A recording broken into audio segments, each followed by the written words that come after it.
Eu me comprometo que nesse vídeo você vai encontrar o passo a passo mais completo do YouTube sobre como tirar o visto de estudante, atualizado para esse ano, sem enrolação, só conteúdo de qualidade e direto ao ponto. Eu tinha feito um vídeo falando sobre o visto de estudante, o feedback ele foi tão positivo que eu resolvi criar uma nova versão muito melhor e mais robusta para você. Para começar, eu preciso que você tenha uma noção geral do fluxo de aplicação do visto de estudante. E daí a gente vai destrinchar cada etapa dessas. Eu vou ser bem rápido aqui, mas eu vou explicar todos os detalhes logo na sequência do vídeo, então se você não entender essas siglas e as etapas, não se preocupe porque eu vou detalhar isso para você. Esse na tela é o fluxo completo. As primeiras decisões que você tem que tomar são quanto ao tempo de estudo, a cidade e a escola que você vai estudar. Com isso, você envia para a escola a comprovação financeira de que você pode arcar com os custos do intercâmbio e faz a matrícula. Na sequência, você recebe o I-20, que é o documento mais importante de todo o processo e que eu já vou detalhar o que é, e com ele também a carta de aceitação da escola. Com o I-20 em mão e vários outros documentos seus, você preenche as inúmeras páginas do formulário 10.160, paga a taxa e faz o agendamento da entrevista. Antes da entrevista, você tem que ter pago a taxa SEVES e, por fim, você faz a entrevista. Sendo aprovado alguns dias depois, você recebe ou retira o passaporte com visto. Parece simples, né? Calma, meu amigo. Aqui tem muita história ainda. Vamos começar no planejamento e estratégia. É nessa etapa que deve ser investido mais tempo e é preciso ter mais conhecimento e estratégia. De nada adianta você fazer uma ótima preparação para a entrevista se toda a estratégia definida nesse início for incoerente. E aqui é muito, mas muito importante que a estratégia criada seja 100% verdadeira e alinhada com as suas reais intenções.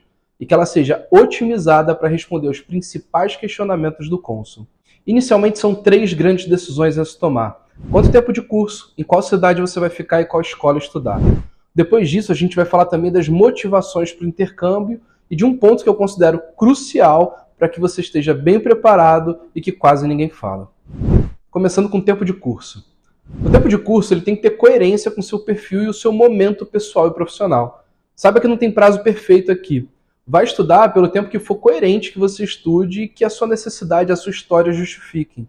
Tem pessoas que são aprovadas para estudar 1 mês, outras para 12 meses. Além disso, o tempo de curso ele afeta diretamente a grana que a família tem que ter para comprovação financeira. Afinal, se manter 6 meses em um país é uma coisa, 12 meses é outra. Quanto a isso, vá preparado para responder perguntas como essas que estão aparecendo aí na tela. Para o vídeo não ficar muito longo, eu vou só mostrar as perguntas. E se você quiser, você pode pausar e tirar um print. Agora, a escolha da cidade. Não tem resposta certa quanto à escolha da cidade. O que é prioridade para você? É a tranquilidade de saber que você vai ter ajuda de alguém conhecido em caso de alguma emergência? É ter o mínimo de brasileiro possível para você poder focar na língua? Ter voo direto para o Brasil? Então conversem em família e decidam juntos. Quanto à entrevista, vá preparado para responder perguntas como essas aqui. Agora a escolha da escola. Você precisa escolher uma escola habilitada pelo SIVP a matricular alunos F1. E essa lista ela pode ser consultada online. Quando você for definir a escola, pense bem na escola que você vai escolher e como que isso vai encaixar na sua estratégia de aplicação como um todo. Será que faz sentido você se matricular em uma escola cheia de brasileiros? Qual é o método de ensino dessa escola? Ela está tendo 100% das aulas presenciais? Qual é a localidade? Dependendo da cidade, tem rota de ônibus passando por perto? Quando você for escolher a escola, considere questões como essas que eu citei e na entrevista vá preparado para responder perguntas como essas aqui. Esses 3 primeiros aspectos do tempo de curso, da cidade e da escola são a base de toda a sua aplicação, porque todo o resto vai derivar disso daqui. Então a elaboração da estratégia de aplicação depende muito desses 3 fatores terem coerência com o perfil do aplicante e que tem que ser analisado com muito cuidado. Agora vamos para as motivações e vínculos. Além dessas 3 primeiras decisões, a sua estratégia ela deve ter respostas robustas e muito bem pensadas para os principais aspectos que o cônsul vai avaliar. Por que você quer estudar inglês nos Estados Unidos? Como que você vai usar esse conhecimento ao voltar ao seu país de origem? Quais são os vínculos que você tem com o seu país que te fazem voltar ao término do intercâmbio? E você tem a comprovação financeira necessária para provar que vai estudar sem precisar trabalhar? Acredite em mim, se você não conseguir estruturar essa estratégia de uma forma 100% redonda, você talvez precise de ajuda, porque você não pode errar aqui. Então, não basta ter nota 9, tem que ter nota 11. Por que isso é tão importante? Primeiro, entenda que o visto de estudante ele mudou muito nos últimos anos. Ele se popularizou demais e o número de pessoas que usaram ele como ponte para ficar nos Estados Unidos aumentou consideravelmente, principalmente para o visto para estudar inglês. A imigração, que não é boba nem nada, está atenta a isso. E qual a consequência lógica? O país se tornar muito mais rigoroso na análise dos pedidos de visto de estudante. e o percentual de rejeição aumentou bastante. Se antigamente a pessoa falava que ela queria estudar inglês para assistir séries sem legenda e era aprovada, agora a motivação está sendo analisada com muito mais cuidado. Se você está aplicando para o visto de estudante, saiba do seguinte: a motivação para o intercâmbio, como você vai usar o inglês e o motivo que te leva a voltar para o seu país de origem são extremamente importantes. Gaste energia organizando isso, vai por mim. Essa é a mensagem central que você tem que passar para o agente consular. Todo o seu processo ele tem que ser estruturado para responder essas 3 perguntas. Eu não podia enfatizar isso mais, é sério. Se você não tem um bom motivo, que você olha e pensa, não tem como ele achar que eu não preciso tanto do inglês e que tem um motivo muito forte para voltar e com certeza ele vai entender, então pensa mais, porque a sua aplicação ela depende disso. Na verdade, até mais do que isso. Não é só um motivo para estudar inglês, é motivo para estudar inglês fora do seu país, gastando uma fortuna. Tem que ter um motivo muito forte. Caso contrário, você não gastaria esse dinheiro todo. Sim, faria um cursinho no Brasil, sem interromper a sua vida, sem queimar reserva. E volto, ainda que você ainda tenha bastante segurança quanto a esses aspectos, aqui vai uma dica que pouco se fala e que pode salvar a sua aplicação. Você precisa gastar tanto tempo, até mais, prevendo possíveis pontos negativos do seu perfil do que você já gastou trabalhando nos pontos positivos. Muita gente gasta energia nas coisas boas, nos projetos, nas motivações, mas esquece de levantar o que eu considero primordial para a aprovação do visto, que são os pontos negativos que, se o cônsul tocar no assunto, pode colocar tudo a perder. Vou dar alguns exemplos mais característicos, mas não pense só neles. Tem centenas de possibilidades, mas alguns pontos muito comuns são ter tido um visto anterior negado, seja ele de turista, estudante ou qualquer outro, não ter imposto de renda que comprove a sua renda real, não ter extrato dos últimos 90 dias condizente com a sua renda, parente próximo em situação irregular nos Estados Unidos, não estar estudando inglês, não ter vínculos reais com o seu país de origem. E aqui eu não estou falando de carro e casa, porque carro você vende, casa você aluga. Mas significa que se você tiver um ou mais desses pontos de atenção, você vai ter o visto negado? É claro que não, mas significa 2 coisas. Primeira, você precisa mapear no início esses aspectos para que você possa tentar resolver, se for possível, como por exemplo, fazer corretamente o imposto de renda atual, caso esteja na época, se esse é um problema para você. E outro, significa também que na hora da preparação para a entrevista, você vai precisar gastar uma grande quantidade de energia entendendo esses aspectos e estruturando respostas seguras para caso você seja questionado. Quanto às motivações e vínculos, vá preparado para responder perguntas como essas daqui. E outra, elimine da sua cabeça qualquer ideia de emendar um estudo na universidade, na sequência, ou aplicar para um visto de trabalho. Jamais. Visto de estudante é para quem quer exclusivamente estudar e voltar ao país de origem. Ponto final. É claro que você pode mudar de ideia futuramente. A vida é dinâmica, as coisas mudam, mas para o visto de estudante é preciso que ir e voltar ao término do estudo seja a única possibilidade no seu planejamento e que isso fique muito claro na entrevista. Legal. Tudo mapeado então, é a hora de avançar para a próxima fase. E se você está gostando do conteúdo, dá o seu like para que eu entenda que esse vídeo está ajudando e que eu possa fazer mais conteúdos desse nível.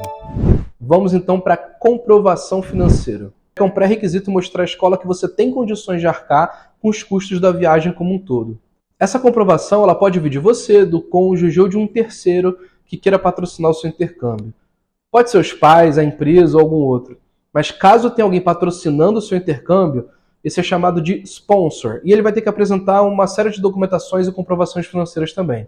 Só fica ligado porque é preciso que haja um vínculo muito forte entre vocês e uma justificativa clara do porquê que essa pessoa está pagando esse intercâmbio para você.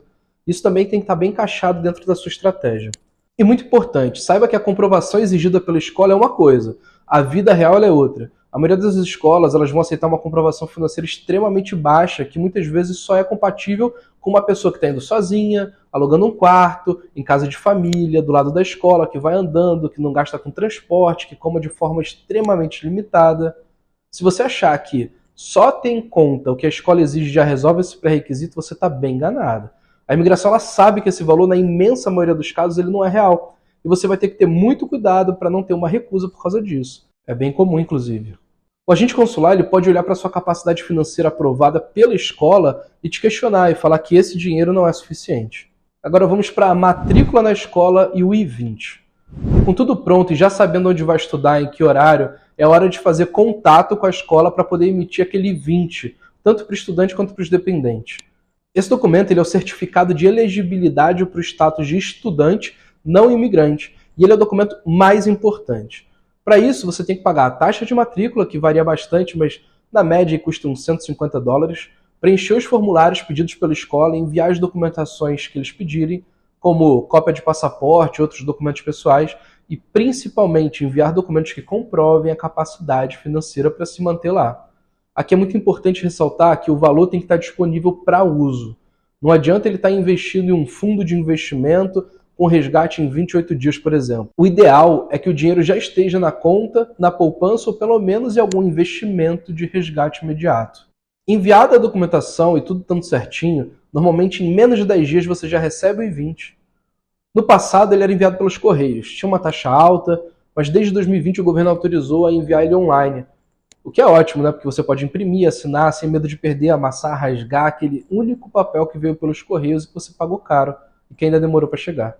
Mas fique ligado, porque mesmo com essa autorização explícita da imigração e a maioria recebendo I-20 digitalmente, tem escola que está recomendando fortemente que o estudante pague para receber a via pelos Correios e leve o documento original na entrevista. E estão fazendo disso uma nova fonte de renda, chegando a cobrar $200 para enviar o documento do Brasil, absurdamente mais alto do que qualquer valor cobrado no passado. Recebido o I-20, você pode dar a sequência no processo. A 10.160 e o agendamento da entrevista. Agora é hora de preencher e pagar a taxa da 10.160, que é um formulário online que cada pessoa da família tem que preencher. Não importa se é estudante ou dependente, adulto ou criança, cada um paga uma taxa individual de $160. O preenchimento ele é muito longo, extremamente importante que seja feito com muita atenção. A informação daqui ela vai ser usada na entrevista e um erro de digitação ou uma falta de atenção pode botar todo o processo a perder. Tenha um máximo de atenção, revise mais de uma vez, peça para o cônjuge revisar, todo cuidado é pouco. É altamente recomendado que seja preenchido em inglês e que tenha todas as informações sobre a sua vida. Não omita parentes nos Estados Unidos, não oculte fonte de renda, seja 100% verdadeiro. Você não quer construir um histórico nos Estados Unidos baseado em mentira. Após preencher, imprime a página da confirmação da 10.160, que você vai precisar nas etapas seguintes, e também imprima todas as respostas da sua 10.160. É nesse momento que você paga aquela taxa da 10.160 para cada pessoa e o sistema libera o agendamento. O agendamento para o estudante está tendo muito mais disponibilidade de data em comparação ao turista, pelo menos hoje. Dependendo da cidade, tem disponibilidade de 2 ou 3 dias para frente. Eu recomendo que você agende a sua ida ao CASV, que eu já vou explicar melhor o que é, em um dia e a entrevista no dia seguinte. Isso pode ser importante para você resolver o CASV, conter a ansiedade e se preparar melhor para a entrevista. Mas é só uma recomendação. Tem gente que tem que viajar para fazer entrevista, pagar hotel, isso nem sempre é possível. No pior dos casos, tenta agendar o CASV no início da manhã e a entrevista mais para o meio da tarde, só por segurança. Tem uma regra importante que foi alterada recentemente. A entrevista ela tem que ser feita no máximo 365 dias de antecedência do início da aula informada no I-20. Até pouco tempo atrás era 120 dias antes, mas isso mudou e pode mudar de novo no futuro. Então fica atento a isso e confere sempre se a informação está atualizada quando você assistir esse vídeo. O Instagram da minha empresa está na descrição. Qualquer dúvida que você tenha, manda mensagem que você vai receber uma resposta. Quanto a 10.160, é muito comum errarem aqui e ter divergência na resposta da entrevista com o documento. Então, não deixe isso acontecer com você. Caso você identifique algum erro no documento, você pode corrigir antes da entrevista sem problema nenhum. O importante é você ir com o documento atualizado. Agora vamos para o treinamento. Tudo pronto e a entrevista agendada, é hora de treinar, mas treinar com vontade. Pense em todas as possíveis perguntas que podem ser feitas na entrevista, escreva as respostas, simule entrevistas várias e várias vezes, grave se possível para você poder assistir como você está se comportando e pensar em formas de melhorar. Esteja preparado mentalmente para acontecerem coisas que fujam ao seu controle que você pode não estar esperando, se assustar e sair da sua concentração e acabar fazendo uma entrevista ruim. Para o vídeo não ficar muito longo, eu não vou entrar tanto em detalhe aqui, mas se prepare. Agora vamos para a ida ao CASV. O CASV ele é o Centro de Atendimento ao Solicitante de Visto.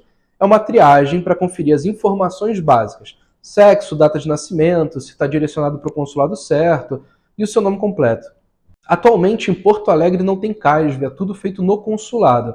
Já nas outras cidades você vai ter que passar pelo CASV. No CASV você vai entregar todos os documentos básicos, tirar foto, colher as digitais, lá não tem entrevista. Abaixo de 14 anos ou acima de 80 pode não ir ao CASV e o parente pode apresentar uma foto 5x5, sem blusa branca, num fundo branco, tirada recentemente. Criança pequena é ideal já levar essa foto, inclusive.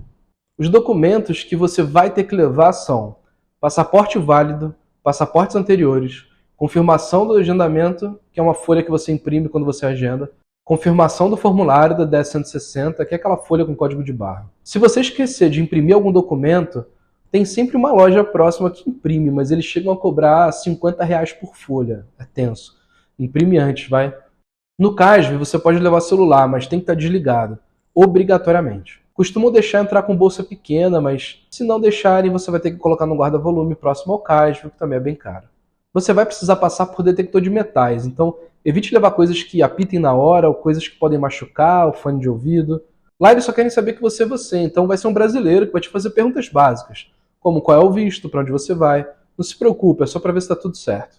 Agora vamos para a preparação para a entrevista. E se você chegou aqui e não deu like, agora é a hora. Eu ajudo vocês com conteúdo e vocês retribuem se inscrevendo no meu canal e curtindo o vídeo. Agora é hora de relaxar. Não há nada que você possa fazer mais. É só ficar tranquilo na certeza de que você fez a melhor preparação. Ou pelo menos deveria, né?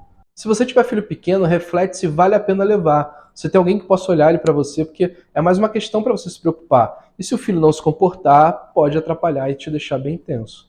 Chegue com bastante antecedência, vale muito a pena, tá? Quando chega lá, se comporte como se você estivesse sendo avaliado desde que você chegou perto do consulado, na fila lá fora, porque é bem possível que você esteja. Então, evite coisas que possam apitar, cinto, relógio. Aqui lembrando que não entra celular, nem desligado. E se você trouxe até aqui, vai ter que pagar uma nota no guarda-volumes que tem lá fora, mas é 100% proibido a entrada. Algumas coisas que eu vou falar agora podem variar de consulado para consulado, mas via de regra é isso aqui. Ao entrar, depois do detector de metais, você passa por um guichê, entrega o passaporte e a confirmação da 10.160 e falam para você seguir até umas cadeiras na sala de espera. Sentado, você já consegue ver os guichês. Normalmente, mais perto dos guichês, tem uma pequena fila de pessoas que eles já chamaram, para ficarem lá apostas e que vão ser as próximas a serem entrevistadas, mas isso varia, né? Tenta ficar relaxado, pode conversar baixinho, sorrir, é só não fazer bagunça lá dentro. Quando te chamarem, vá para essa fila mais próxima, você vai receber uma espécie de bolsa com os documentos que você tinha dado para eles no guichê. Ali já dá para ouvir o que está sendo dito nas entrevistas, em todos os guichês. Isso pode ser uma armadilha. Se por um lado é legal ver que tipo de pergunta estão fazendo, por outro pode gerar uma ansiedade, ver o resultado dos outros. Você vai estar sempre se comparando.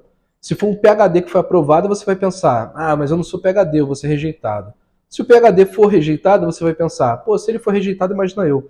Então, cada caso é um caso, você está ouvindo mais ou menos meia dúzia de perguntas e respostas, sem contexto, sem saber o que a pessoa colocou na 10.160, sem saber de nada.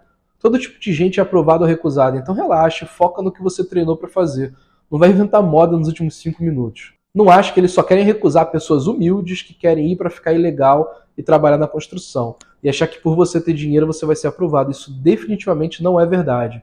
Se prepare, eu já ouvi cada história. E vamos para a entrevista então. Enquanto eu te conto, dá uma força, se inscreve aqui no canal. Eu comecei esse canal para ajudar vocês e em troca do seu apoio eu prometo um conteúdo completo, direto ao ponto e como você não encontra no YouTube.